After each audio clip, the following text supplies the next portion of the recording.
People are asking, what is the most important Senate race? Well, I'll tell you, the Michigan Senate race. So you might be asking yourself, why Michigan? James has zero chance. First of all, you live under a rock. James, I think, is the favorite right now.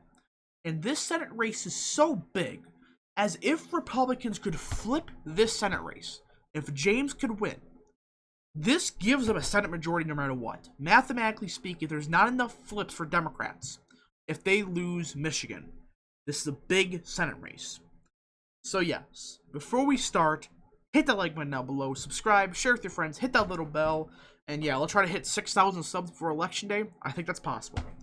So, before we do a comparison, alright, we gotta do where Peters and James performed best in. For James, he performed unsurprisingly best in the northern half of the state, the Upper Peninsula and the more rural northern part, this part of the state right here. This is basically spot on with what Trump did, though a little bit weaker margins in this part of the state in the Upper Peninsula. Still, though, good enough margins where, while not a lot of votes, it's still a decent amount of votes he could have in this half of the state. But this is very different from what happened in the 2014 Senate race in Michigan. Gary Peters performed pretty well in this northern half, alright? This just comes to show you how much the parties have changed in just a couple years. Peters performed best in basically this part of the state right here. Everything outside of the Grand Rapids area, he performed best in. Now, it's completely different. Trump pretty much flipped that script. Trump performed best in the northern half of the state. Clinton only performed best in Ann Arbor and Detroit, and lesser extent, Grand Rapids. That is not good for Democrats. So yes, you could see that Gary Peters, while usually did pretty well the northern half of the state, that's completely flipped.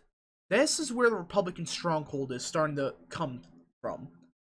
But there is a county that is so important to this Senate race that if it's won by either candidate, that candidate will most likely win. Saginaw County. Maybe ask yourself, oh, that's only 4,000 vote difference, alright? It's only a couple thousand votes. What's so big about it? This is a good indicator on what's happening with the state. You notice how James got 46.8% of the vote in Saginaw County. He got 45.8% of the statewide vote. In Debbie Stabenow, she got around 51.3% of the vote in Saginaw. She got around 52.3% of the vote statewide. This is a good indicator, as this is kind of, imagine it's kind of like Kenosha, Wisconsin. Well, I wouldn't say Kenosha, but in a nutshell, this is basically the bellwether of the state.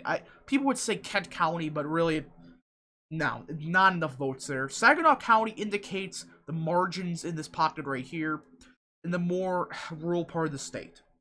This is a pretty good indicator, because if James would flip Saginaw, that would indicate he would do a lot better in places like Macomb, Bay County, Genesee County, in this pocket right here. This is where James is going to win the election or lose the election.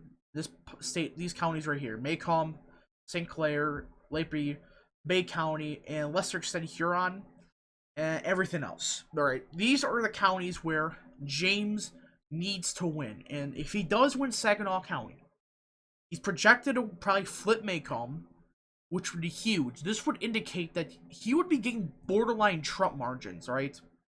Again, he won't get the margins Trump will get. Like, Trump got 67%, 70%, 63%, 66%. He's not going to get those margins, right? But if he just does a little bit better, like I intend him to in this part of the state, he's going to do better in a part of the state where Trump is going to struggle in, the Grand Rapids area. This is the traditional Republican part of the state. And you look in 2016, this part of the state did trend Democrat. Kent County and Ottawa County. They did trend a little bit Democrat. And this was a big reason why Trump didn't win the state by a larger margin. He just didn't do that well in these two counties. In the more traditional Republican counties. To a lesser extent, Lanell County. But you get the point, right? In a nutshell, he lost a couple thousand votes because of his decreasing margins in Grand Rapids area. When you check from this race right here, Ottawa County, James got around 63%. Trump only got 61.5%. And Kent County, James got around 48.7%. Trump got 47.7%. So that's a good indicator of this part of the state. You're going to see James do a little bit better than Trump, but do a little bit better, a little bit worse in this part of the state. But still, the margins are just enough to win if he can flip Saginaw County, because that would indicate Macomb County would flip. This is a suburb that's working class suburbs. This isn't a Philly suburb. This is working class suburbs. Imagine it's kind of like Bucks County, Pennsylvania. It's a working class suburb. And Trump won that county by, I believe, around 11 percentage points. He's not going to get that margin. James isn't. But if he just gets somewhat close to the margins Trump is going to get in this part of the state, and do a little bit better in Kent County and Ottawa County like he should, and in general this part of the state right here, he's going to win the state. Because, right, when you check the Senate race in 2014 with Gary Peters, right, take a guess where he performed best in. You guessed it, this part of the state right here. And if he's struggling in places like St. Clair County, Macomb County, he won these counties by pretty big margins. St. Clair, he won by 3. Macomb, he won by 12. He won Bay County, was like 20 points. Saginaw County, he won by 22, etc. If he's doing worse in this part of the state, and again, he's going to do a lot worse in this northern part because of Trump and the change in Republican Party. This alone should terrify Democrats, especially Gary Peters. Because if he's doing terrible right here, right, the margin instantly shrinks so much to around only a 1% victory for Peters. And with the rural turnout to be insane, especially with Trump on the ballot, that just gets James over the edge, right? And sure, Peters may improve in Kent County, right? He's not going to lose by 8 percentage points. He's probably going to lose by 4 or 5 percentage points. But it's just not enough statistically, because there's so many counties that would swing so heavily Republican between Peters and James. All right? And again, he does not have these margins he's going to get. He's not going to get 53% of the vote in Macomb. He's not going to get 65% of the vote in Flint. Right?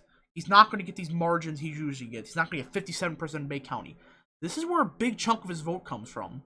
And it goes on and on. He's not going to win Monroe County, right? James won it by 11 percentage points. Trump, you guessed, won it by 21 percentage points. These are just mathematically not enough for Peters to win. It goes on and on. And sure, again, he's going to improve in places like Kent County, maybe Ottawa, where Ann Arbor is, he's going to improve. But again, right, that's going to be old canceled out because of Peters doing a little bit worse in this part of the state. And even to an extent doing worse in Detroit. Because, well, James lost it by 40. Peters only won it by 57, right? Or 67. No, 47, sorry. So it's not that big of a swing, but if he just does a couple thousand votes better in Wayne County, like he should, in which Trump did, goes on and on, it's not good for Peters, alright? And again, a lot could happen, alright? Somehow Kent County could swing like 10 points Democrat. You don't know. But logically, the votes are just not there, especially with this part of the state going to swing heavily for James, right? And again, it's all going to come down to Saginaw County and, to a lesser extent, the Grand Rapids area. So, yes, this is kind of the deep dive into Michigan. If you guys enjoyed, hit the like button down below, subscribe, share with your friends, hit that little bell, and yes, let's try to hit 6,000 subs for Election Day. Thank you. God bless you all.